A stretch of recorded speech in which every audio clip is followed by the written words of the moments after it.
दोस्तों आज के वीडियो में हम सुनेंगे महाराजा भोज के सिंहासन की दूसरी खूबी। दोस्तों महाराजा भोज जैसे ही सिंहासन पर बैठने के लिए आगे बढ़ते हैं तो दूसरी पुतली रवि प्रभा ने उन्हें रोक लिया।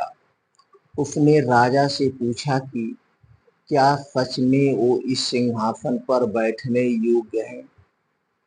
रवि प्रभा ने पूछा, क्या आप में महाराजा विक्रमादित्य का वो गुण है जो उन्हें सिंहासन पर बैठने योग्य बनाता था। जब राजा भोज ने निवेदन किया कि आप मुझे महाराजा विक्रमादित्य के उस गुण के बारे में विस्तार से बताएं, तब राजा के निवेदन करने पर पुतली ने राजा विक्रमादित्य के दूसरे गुण की कहानी शुरू की और जो इस प्रकार है। बहुत समय पहले की बात है, जब महाराजा विक्रमादित्य का राज्य था और चारों ओर खुशहाली ही खुशहाली थी।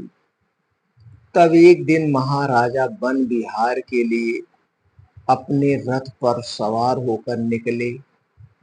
वह नदी के किनारे किनारे अपने रथ पर सवार होकर जा रहे थे कि उन्हें कुछ दूरी पर एक परिवार नदी के किनारे खड़ा दिखाई दिया। उस परिवार में एक पुरुष, एक स्त्री और साथ में उनका एक पुत्र था। उनके कपड़े देखने भर से ही उनकी गरीबी साफ पता चल रही थी। उन सभी के चेहरे चिंता और परेशानी से भरे दिखाई दे रहे थे। विक्रमादित्य ने उन सभी को देख ही रहे थे कि अचानक तीनों ने नदी में छलांग लगा दी। राजा ने जैसे ही उन सभी को नदी में डूबते देखा, वह फौरन उन्हें बचाने के लिए खुद नदी में कूद पड़े। वह अकेले उन तीनों को नहीं बचा सकते थे, इसीलिए उन्होंने मदद के लिए वरदान में मिले दो बेतालों को बुलाया। राजा विक्रमादित्य ने परिवार में शामिल पुरुष को बचाया, वहीं बेतालों ने स्त्री और पुत्र की जान बचाई।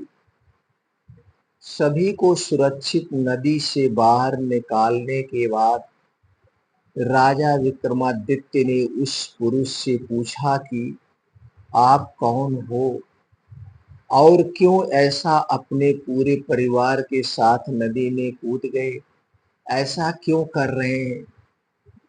तब उस पुरुष ने रोते हुए कहा कि मैं एक गरीब ब्राह्मण हूँ और आपके ही राज्य में रहता हूँ। आपके राज्य में सभी आत्मनिर्भर हैं, इसलिए कोई भी मुझे काम देने के लिए तैयार नहीं है। इस हालात में ना तो मेरे पास रहने के लिए घर है और ना ही खाने के लिए भोजन। इसी कारण से मेरा पूरा परिवार कई दिनों से भूखा है। मैं अपने परिवार को इस तरह भूख से बिलखते नहीं देख सकता। यही कारण है कि प्राण त्यागने का विचार बनाकर मैं और मेरा परिवार नदी में कूद गए थे। राजा ने उनकी बात सुनी और निवेदन किया कि हे ब्राह्मण देव, आपको प्राण त्यागने की जरूरत नहीं है। कृपया करके आप मेरे अतिथि भवन में चलकर रहिए। वहां आप जब तक चाहें सुखपूर्वक रह सकते हैं। राजा की बात सुनकर ब्राह्मण ने कहा कि अगर कुछ समय के बाद हमारी कुछ गलती हो और हमें अपमानित करके निकाल दिया गया तो हम कहाँ जाएंगे।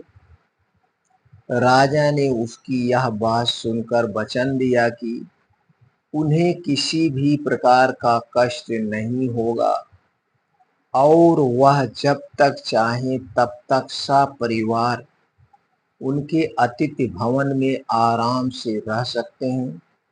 ब्राह्मण ने राजा के वचन को स्वीकार किया और राजा के साथ अपने परिवार को लेकर अतिथि भवन में रहने चले गए।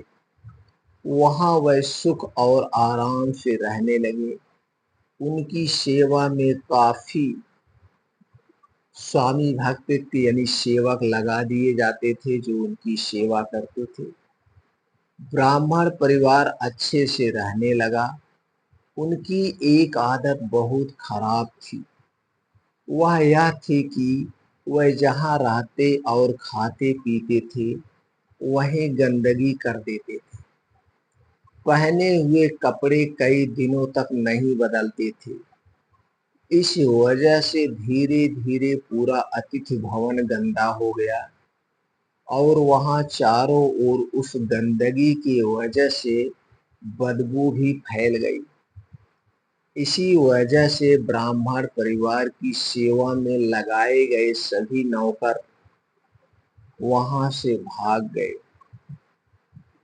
राजा को जब इस बात का पता चला तो उसने दूसरे नौकरों को वहां भेजा, लेकिन वह भी उस गंदगी और बदबू को अधिक दिन तक सहन नहीं कर पाए।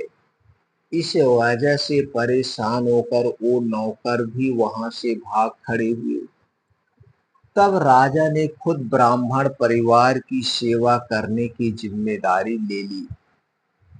राजा विक्रमादित्य ने खूब मन लगाकर उस ब्राह्मण परिवार की सेवा की और समय पड़ने पर वह ब्राह्मण के पैर दबाने में भी पीछे नहीं हिचकते थे। ब्राह्मण ने राजा के वचन का फायदा उठाते हुए एक दिन उनसे कहा कि मेरे शरीर पर लगा हुआ मल साफ करके मुझे अच्छी तरह से स्नान करा दो और साफ वस्त्र पहना दो। राजा ने खुशी से उनकी यह बात भी स्वीकार की और जैसे ही वह मल साफ करने के लिए आगे बढ़े, अचानक वह ब्राह्मण देवता के रूप में सामने आ गए। अतिथि गृह में फैली सारी गंदगी अपने आप साफ हो गई। इतना ही नहीं, वह स्थान स्वर्ग के जैसा हो गया और चारों ओर सुगंधित हवा भी बहने लगी। तब देवता ने अपना परिचय देते हुए कहा कि मैं वरुण देव हूँ और आपके नगर में आपकी परीक्षा लेने के लिए आया था। हमने आपके आतिथ्य की बहुत प्रशंसा सुनी थी, जिस कारण मैं पूरे परिवार के साथ यहाँ आया था। मैं आपकी इस सेवा से बहुत प्रसन्न हूँ और वरदान देता हूँ कि आपके नगर में कभी सूखा नहीं पड़ेगा। आपके नगर में हर खेत से 3 प्रकार की फसलें उगेगी। राजा ने हाथ जोड़कर वरुण देव को नमस्कार किया और इसके बाद वरुण देव परिवार के साथ वहां से स्वर्गलोक चल दिए।